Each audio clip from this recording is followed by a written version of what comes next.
Hey everyone, welcome back to Living the Four Walls hashtag what happened to you growing up. My name is Awoje Mfua. Today let's look at the disruption of emotional bond, what it is to have a disruption of emotional bond. Before I move into it, please like, comment and share for me. Please do that for me and I'll be very grateful. Thank you.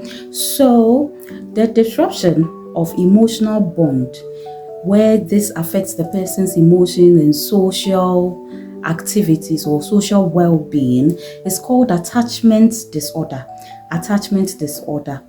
We are going to look at the causes and then the symptoms. Maybe we'll understand it better. So with the causes, it rises from some negative experiences such as child abuse, child neglect, that's the absence of a parent or parents, or the inconsistency.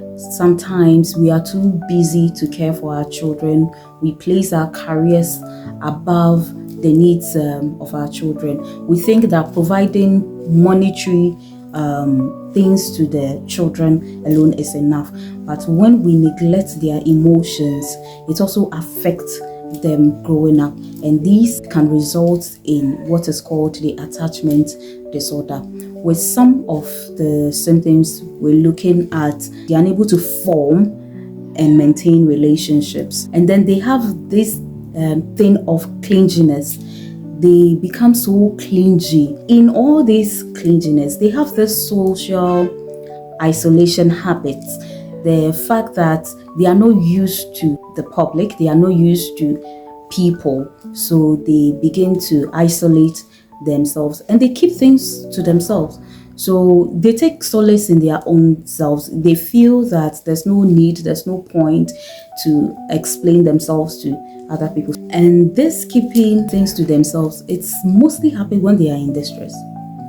Whenever they are going through emotional breakdown or going through life experiences, distress or something, they prefer to keep them to themselves without opening up. Though they can be clingy with you and all that, but they have this inability to open up when necessary. I mentioned that they isolate themselves. In fact, they can't even keep eye contact. You seldom see them smile. They have this extreme emotional responses. So they are often sad, they are often irritable, they have this fear in them, the fear of opening up because they haven't been nurtured to know how to put their emotions in situations in life. So as a result of that, when they are in distress or when something happen and you are expecting them to be agitated, you're expecting them to be everywhere and all that, no. People with attachment disorder would prefer being calm when in distress or when they find themselves in an uncomfortable situation. When you want to form a relationship with them, being it friendship or anything, you see the habit of the push-pull pattern, where 1 minute they are in, the next minute they feel they are withdrawn.